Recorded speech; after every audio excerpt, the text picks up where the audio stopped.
Hello Internet, I'm the Disney Brain, and it took some time, but now Beast Morphers has finished airing everywhere. I hope. And I guess we can take a moment before digging into everything on the back end to talk about how hilariously wrong my mid-season review predictions were. Spoiler alert, they were all wrong. So for as fun as it would have been to discuss either of these notable pairs making use of those extra Go Busters suits, or seeing how Evox was mayoring effectively enough to arouse no suspicion while in his Mayor Daniels disguise, we gotta talk about what we got. And there's no shortage of really interesting topics to discuss, for better and for worse. I won't spend too much time covering the really enjoyable front end of Season 2, because my last Beast Morphers video did a pretty good job of that.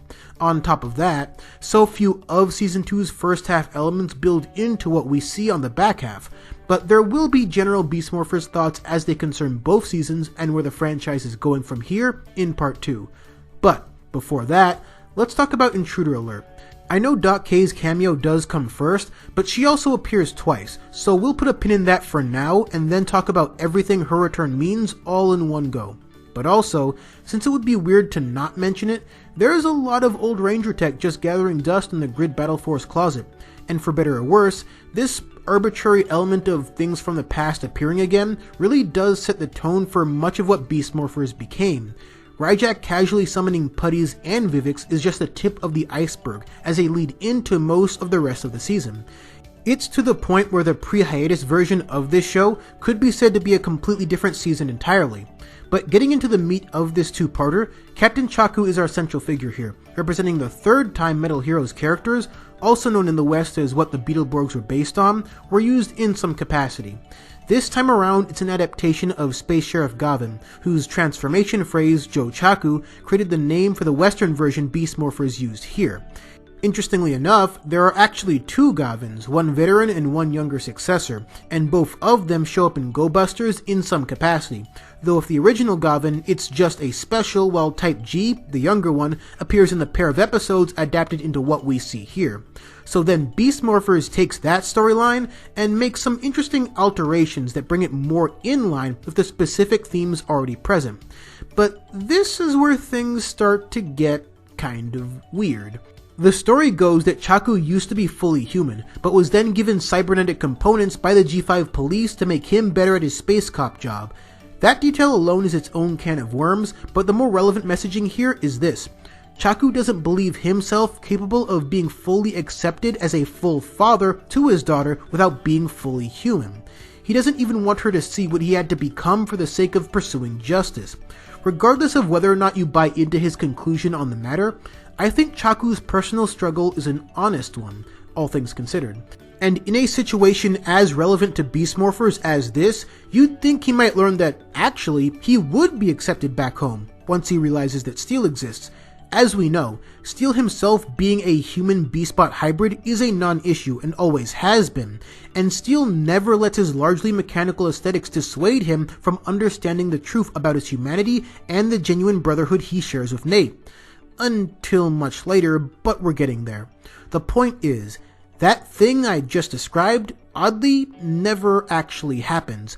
To Nate's credit, however, he does insist that Chaku's daughter would love him regardless, and that does at least somewhat speak to his positive experiences with Steel.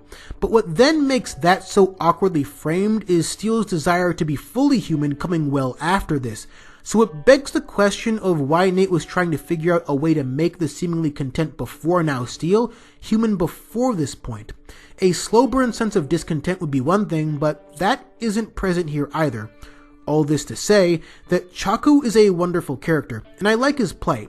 But angling that plight off acceptance, as opposed to simply a desire to rid himself from an unnatural state of being he clearly hates, felt like a misstep, because had they gone with the latter, they wouldn't be introducing a parallel idea that in turn creates conflict with the writing, and all that results is this palpable disconnect to the way the plot resolved when one considers everything this show has directly stated or implied so far about Steel and Nate, especially when recalling Steel's Season 1 finale heroics, a daring act that only he could have pulled off. It's just barely subtextual in the way it highlights why Steel's hybrid nature isn't just immediately accepted by the world at large, but is inherently valuable, with one side rarely shortchanging the other. So I'm not sure how we're expected to consolidate these wildly divergent takes on a single idea, with how the brothers have always related to themselves and others. It makes sense why Nate would quibble with Chaku's stance on his cyborg nature, but it makes considerably less sense to have him fold and then position Chaku as correct based on the nature of his argument. And it would have made perfect sense to have him struggle with internal acceptance, not external, as a means of resolving his storyline, which would also more naturally lead into Steel's own internal dilemma. And while the argument can be made that for Chaku, it was always about internal acceptance, making his daughter a defense mechanism for dealing with self-loathing, the story as written isn't honest enough about that for me to buy into it, so it kind of feels like a reach. Now, to further expand upon Steel's dilemma, we need to fast forward all the way to the Silva switch. The important idea here is that for the first time, Steel expresses observable dissatisfaction with not being fully human. This is where the aforementioned idea of Nate's plans to humanize Steel, earlier than his dissatisfaction is revealed, importantly, comes into play. Now, I look at this in two ways. Firstly, even though we're not really meant to interpret Steel's boastful self-confidence as a cry for help or a coping mechanism, it still very much could be. So even though his misgivings do run contrary to everything we've been shown and are meant to understand, it doesn't necessarily mean there's not a bigger hang-up deeper inside Steel. I consider him just as human as anyone else here, and part of that deal is not always being upfront with ourselves, let alone others. So his wanting to feel like the human he always claims to be is a very legitimate feeling. But, on the other hand, this is one of those situations where Nate's response to this ends up opening Pandora's box way wider than this show could have ever been expected to handle. It'd be one thing to attempt to humanize Steel after he expresses concerns of himself. The greater good would have been an ideal episode to set that table. Though the irony there is that Steel actually defends the idea that hybrids are people too. And he's right, obviously. But here, it comes off like Nate has intended to do this for a while now, in spite of his insistence that Steel was always his real brother, and in spite of the way Steel is generally accepted by nearly everyone, including Nate's parents, which are now his parents too.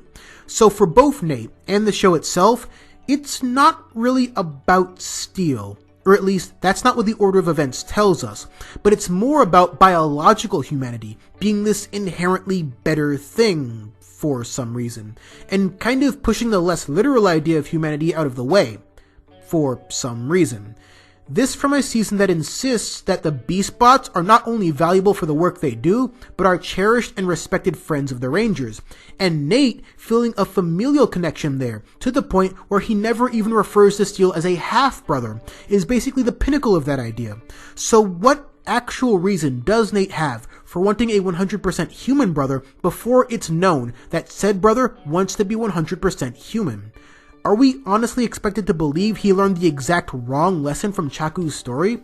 By all accounts, he should be the most accepting of Steel, maybe even the one emphasizing how his hybrid nature makes him special. And again, everything in Season 1 commits to that narrative, but almost everything in Season 2 commits to a hard U-turn, leading all the way into the finale. We'll discuss how that all comes together in Part 2, so put a pin in that one as well. Lots of pins, I know, but Beast Morphers is surprisingly dense on the back end, but we'll get through it all, I promise. Now let's talk about the big old Dino team-up episodes. This particular set of team-ups caps off with Grid Connection, where the money shot from the trailer comes from, but it's actually the first ever 3-part crossover in the history of PR. And that's if you don't count the fact that Ryjack from the Chaku 2-parter has been hoarding evil PR weapons, just as GB is hoarding the protagonist variety. So really, as we touched on, the entirety of Beast Morphers Season 2 Part 2 has that focus going for it, also right up until the finale. The crossover itself is one that's kind of hard to properly describe, as it's more a series of shifting ideas and plot points rather than a plot in and of itself. I don't necessarily mind that, however, because most crossover events in this franchise don't really operate with logical consistency, so the best ones end up being more thematically true to themselves without ever bringing up the more obvious questions that rarely matter enough to address. It's hard to say if this team-up accomplished that goal, however, since while it is 3 episodes worth of crossover elements, it also feels like they were filming 3 completely separate crossovers. In Finders Keepers, Zoe just keeps taking L's for an entire chunk of time, while we play around with old Ranger props and enjoy the return of the fabulous Dino Charge cast. It most reminds me of Time for Lightspeed, except if Banshira's crew were all back and were all as hilarious as Vipra. But that's just the thing, to me. Finders Keepers, and really all 3 crossover episodes, owe a little bit more to the wonderful writing, acting, and voice work of the villains and their teaming up, as opposed to the heroes themselves. Having these guys back is great, make no mistake, I love them all. But I think the big bad stole the show. Huge credit to the always fantastic Campbell Cooley on that end for some of his best Scrousel work all season, in addition to pulling double duty with Snide's return. And overall, I think their joining of forces works because all the villains in question are cut from a very similar cloth. There's a seamless way they interact and play off of each other, built on a foundation of having similar writing teams and Judd Lynn at the helm to man all of it.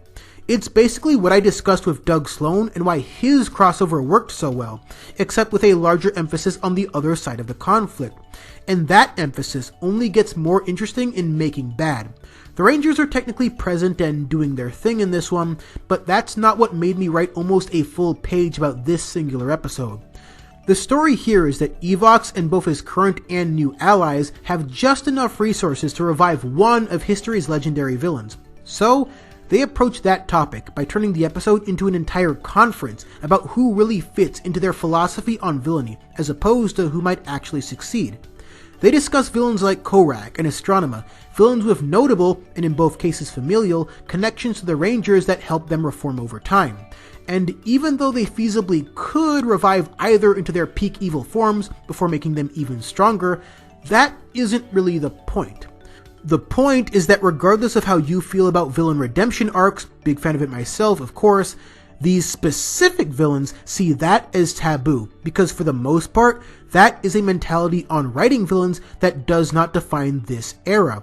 We just discussed why Sledge's crew fits into this event with ease, so by that exact same token, certain other villains would not, because there exists a rather sizable difference between how Jonathan Sakor and Bruce Kalish oversaw those seasons and how Judd Lynn oversaw these seasons the last 6 years. And even just framed as a couple funny offhand remarks that emphasize the villain banter I love so much about this season, it's still kind of clever, especially as a specific point of contrast between the reformed villains and these robotic copies of otherwise not evil humans. Because even though the idea of how the Blaze and Roxy pairs relate to each other is, sadly, never explored, both the Avatar and the robotic versions of them are designed to be all of the worst, most irredeemable aspects of their counterparts. So what we see is Roxy's disgust being tied to just the idea, just the thought, of anyone possibly becoming a version of themselves she sees as inferior. And it's from that frame of reference that Crone is viewed here. With this colorful cast of lovable nutjobs, what they want out of a villain, in no uncertain terms, is commitment to their idea of villainy with no chance of disloyalty, turncoating, or in the case of Psycho Red, a villain without a crippling obsession with a very specific goal. This naturally begs the question of why they sidestep the fact that Zed also becomes good, thanks to the Z-Wave, instead focusing on his likelihood of betrayal.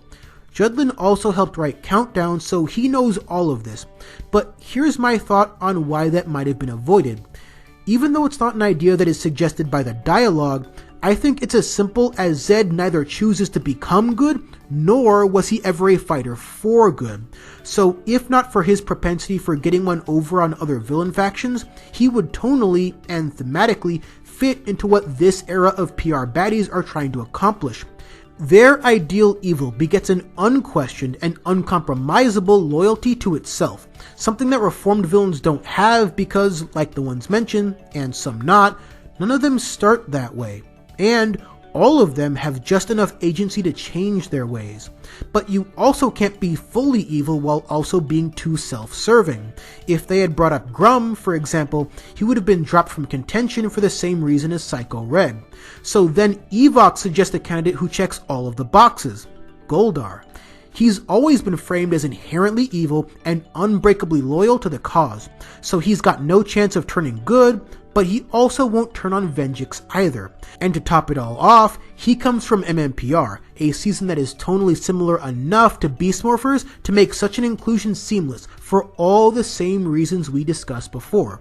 So the takeaway here is that Making Bad was, oddly enough, my favorite part of this team-up, because of all the wildly interesting implications and ideas that arose from 15 odd minutes of villains just talking about other villains. And unlike in some of the previous and later episodes, this was one of those cases where doing the whole remember this thing from a previous thing ended up intriguing me more than anything else. So now let's cap off this way longer than anticipated team-up discussion with the big fireworks finale in Grid Connection. So Keeper comes back and immediately turns the Morphin Grid into some type of vaguely paganistic deity? While that is all types of hilarious, it also doesn't really function as any type of natural extension of the Dino Charge mythos in the present day. Not that their finale did either, so pretty par for the course here. But it only gets weirder when the idea of Devon's belief in said grid, the thing he has no reason not to believe in, is a point of contention. And it's odd to me that this is the angle they decided on when the Morphin Grid has long since been established, but especially in this season, as a hardline piece of technology that can power entire cities. This is something that Keeper of course knows, as he's seen firsthand the type of tech that Kendall was able to create through the grid. So Keeper as this Morphin Grid messenger doesn't really work as a not Boom comic, except as a pretty substantial recontextualizing of what little we know about the power source of Power Rangers. And Dino Fury looks to be planning on even further adjustments to that end, assuming we can take the trailer details literally. So I'm not entirely sure what to really make of any of that, or if it'll even matter a year from now. Other than, I guess, Jason Scott is some type of Ranger demigod now, maybe? Which is amazingly awkward juxtaposed against the way he was characterized near the tail end of his Ranger career. And honestly, it feels like it was more written with Tommy in mind. But overall, it's a fun episode, especially seeing a bunch of dino-themed Megazords fight in tandem. And it warms my heart a little that production reportedly meant for MMPR Yellow to be Trini here. And thankfully, she didn't get the awkward Dino Thunder ADR treatment. I can't tell if Not Connor's voice is more jarring or more funny, but it's certainly something. So on that note, we'll continue our discussion on the tail end of this series in part 2, including what Dr. K's return and that big Evox twist means in the context of this story. So stay tuned for that. And while you're here, you'd be helping me out a ton by giving this video a like, commenting maybe, and sharing it everywhere, since YouTube's being real weird about actually showing my video to subscribers. Again. Big thank yous in advance, and until the next Beast Morphers video, thanks for watching.